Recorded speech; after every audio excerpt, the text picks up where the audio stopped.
dona Alegria, Alegria, que bom conversar com você. Eu vejo você lá na sua casa, no seu lugar, pensando, talvez, meditando, pode ser preparando para trabalhar lá na mesa de café. É bom conversar com você e ouvir o que Dr. Anúbio vai falar para nos instruir. Eu vou fazer comentários. Agora, Dr. Anúbio, que é advogado, fundou tantas fazendas do Senhor Jesus neste belo Brasil, em todo lugar.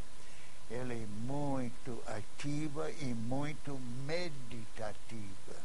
Ela lê muito, ela estuda muito, ela prepara todas as coisas muito bem e por isso eu gosto de acompanhá-la.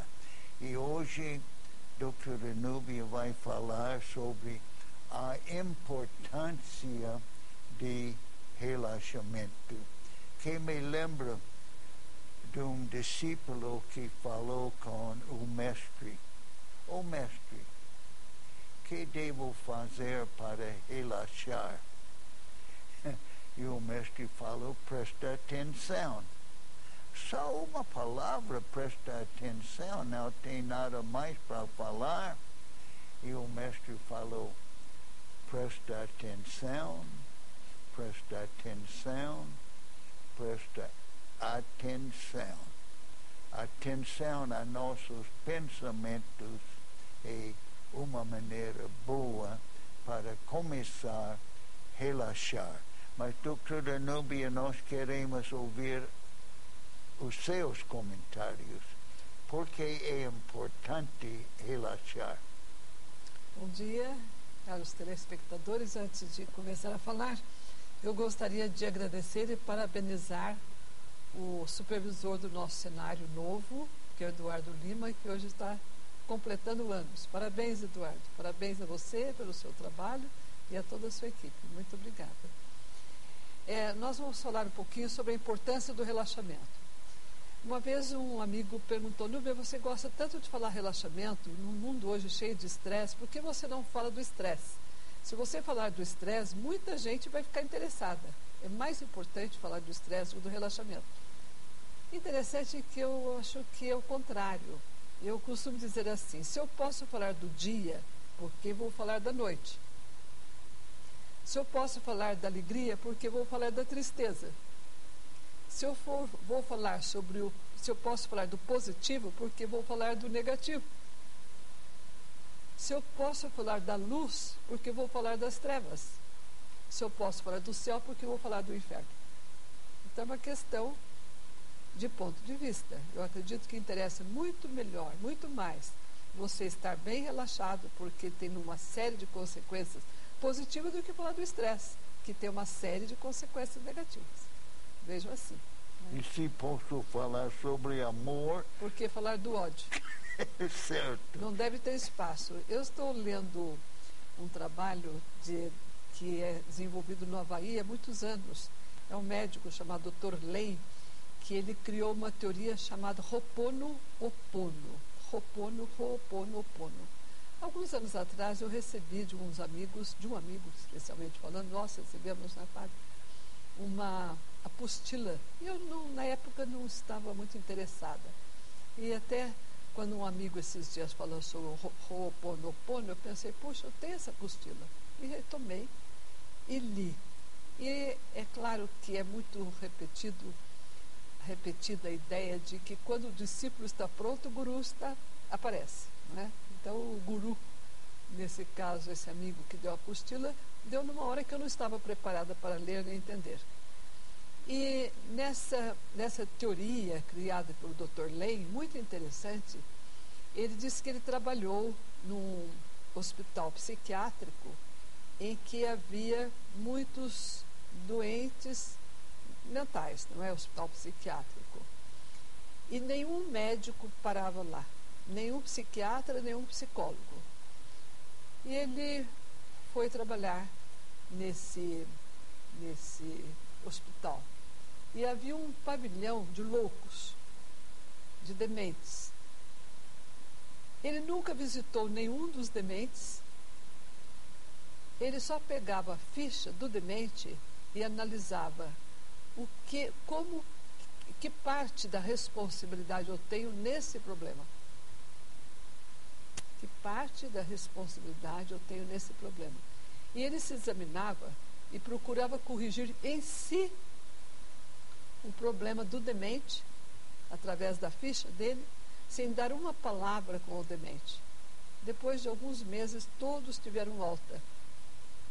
Todos tiveram alta. Que interessante, não é? Essa parcela de responsabilidade que nós temos pelo que acontece conosco e ao nosso redor. Ele usa até uma teoria que as pessoas às vezes surpreendem, principalmente se falada fora de contexto. Nós somos 100% responsáveis pelo que acontece em nossa vida e com aqueles que estão ao nosso redor.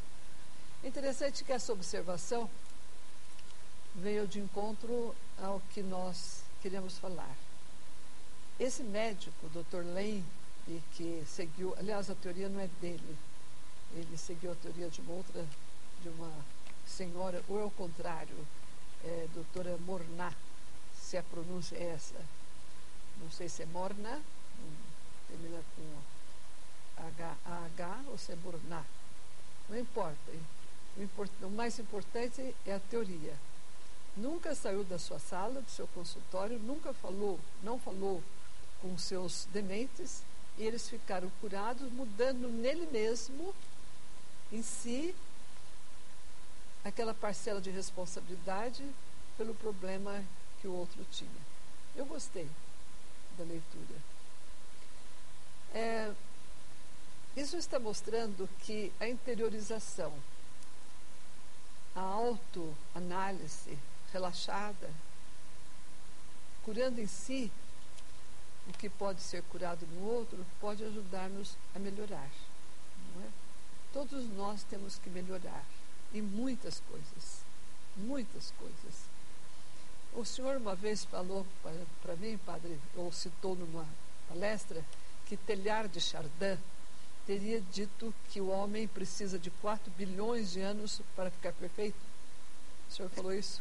4 bilhões de anos? É muita coisa, né? É muita coisa, não é?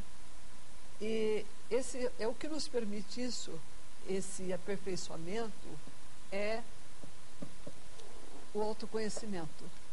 E o autoconhecimento se dá principalmente através da meditação. Cada vez que eu medito e que eu saio da meditação, eu sou outra pessoa, um pouco melhor. Esse é um dos benefícios do relaxamento. Melhora a nossa saúde, melhora o nosso relacionamento, melhora indicando a solução dos nossos problemas e tantos outros benefícios. E daí, padre, agora o senhor fala um pouco.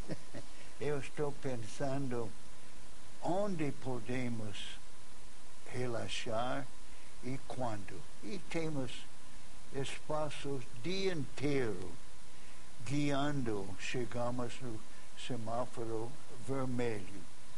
Podemos relaxar, em vez de ficar nervoso, estressado para ir, relaxe, aproveita. Melhor lugar que eu conheço para relaxar é quando fomos a dentista ou médico. Você já foi uma vez ao dentista ou médico sem ficar esperando. É bom tempo para relaxar, fica pensando, fica meditando. Eu gosto de cada vez que paro, fica meditando. Antes de começar um novo trabalho, antes de entrar no computador outra vez, antes de conversar com uma pessoa, relaxe um pouco. Pode falar a palavra Jesus, Jesus, Jesus. Maria, relaxando. E qual é o resultado? Relaxando durante o dia. Quando chegar em casa, se está casado, pode viver bem com a esposa ou vice-versa. Ou, quando vai a uma palestra à noite, se relaxou durante o dia, pode gostar da conferência ou a festa onde nós vamos e não chegar lá tão cansado que não podemos fazer nada. Onde pode relaxar? Onde? Em todo lugar. Todo lugar. Este já falei, doutora Núbia. Existem, claro, diversas situações em que a gente pode relaxar. Preventivamente, não é? Eu me lembro de uma amiga que estava cursando Direito na faculdade de Pouso Alegre. E, na ocasião, a estrada era muito perigosa. E ela disse que, muitas vezes, ela ficava nervosa só de pegar o carro e ir a Porto Alegre. Ela fazia um curso à distância, de frequência esporádica, não contínua, como é hoje. E ela ficava muito nervosa. E ela começou a relaxar antes de ir para a estrada. Ela disse que antes de pegar o carro, ela relaxava. E uma coisa que ela nunca faria, ela disse, seria presenciar um acidente e ficar calma. E houve um acidente na estrada, ela ficou calma, ela até desceu para eventualmente ajudar as pessoas que estavam ao redor do acidentado, enquanto a polícia não chegava, não é? E coisas dessa natureza. A gente relataria, claro, experiências pessoais, experiências de outras pessoas que, em situações mais difíceis, estavam bem relaxadas. Como disse o Padre Haroldo, antes de ir para o dentista, ou se vai ao médico, ou vai fazer um exame que está um pouco ansioso. São inúmeros os momentos, né? Mas nós vamos ver daqui a pouco no nosso relaxamento melhor explicitado quando relaxar e como relaxar. Até lá. Muitas pessoas visitam a igreja, falam com Jesus no Santíssimo, orando. Vamos falar mais um poucos segundos. Acomode-se confortavelmente, olhos fechados, palmas sobre o colo, mãos sobre o colo com as palmas voltadas para baixo e fique tranquilo. Preste atenção na sua respiração, porém não a altere. Preste atenção no ar que entra nas narinas. Preste atenção no ar que sai das narinas. Faça isso 5 vezes. E vá se acalmando à medida em que você prossegue. E vá repetindo, se quiser. Inspirando, eu me acalmo. Expirando, eu sorrio. Inspirando, eu me acalmo. Expirando, eu sorrio. Quando fechar os olhos, pode repetir essa frase durante algumas vezes. E, sobretudo, quando o telefone tocar, se chama meditação telefônica, não corra para atender no primeiro sinal. Se você está na cozinha ou na sala, inspire. E expire sorrindo. A qualidade da meditação será melhor.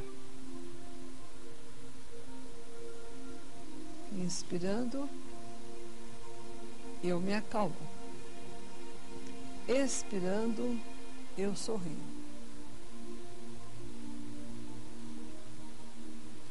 Em que situações você pode relaxar? Em inúmeras. Melhor diria, não existe uma situação em que você talvez não pudesse relaxar. Talvez se você é um médico, estivesse fazendo uma cirurgia, não poderia ficar relaxado no sentido de desconcentrado. Mas, ao contrário, o relaxamento ajuda na concentração.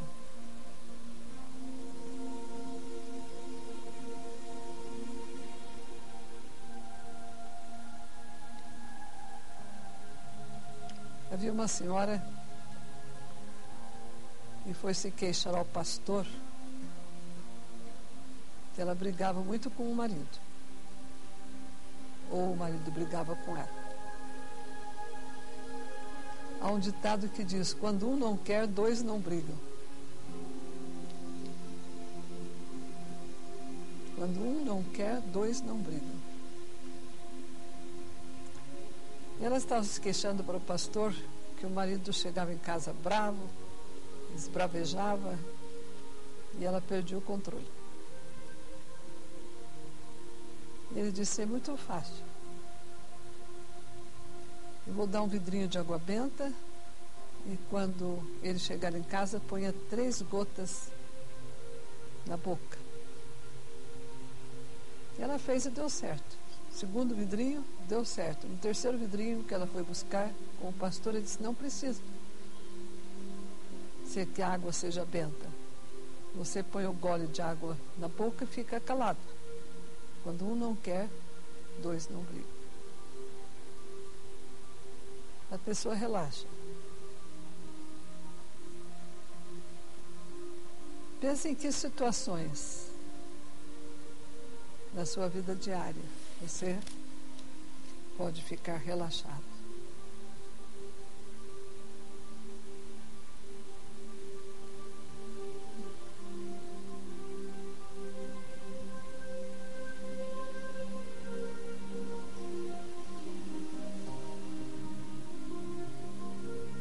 Peça a Nossa Senhora, Rainha da Paz,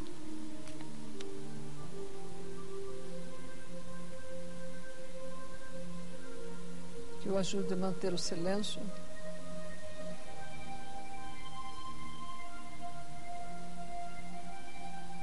a tranquilidade e a paz. E um exemplo de um ser humano pequenino, magro, sem aparência, que libertou o seu povo. Gandhi, o homem da paz.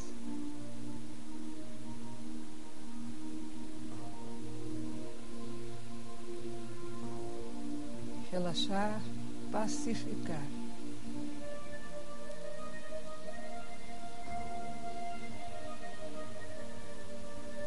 Pacificar a mente,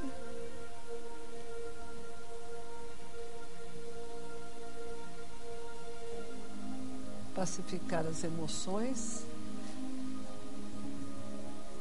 pacificar o corpo,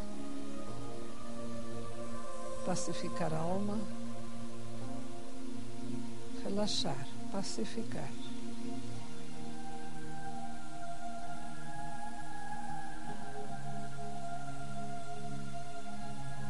Existem executivos que colocam na porta do seu escritório: não me interrompa. E tiram durante o trabalho 5 minutos para relaxar. Em casa, conheço papai, mamãe, que dizem também às crianças: papai está relaxando. Coloca um cartazinho na porta: mamãe está relaxando. 5 minutos.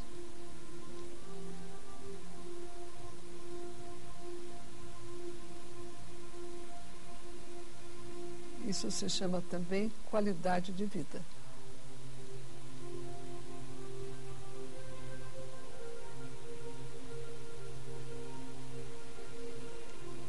Peça a Maria, que contemplava todas as coisas de seu coração, que o ajude a relaxar.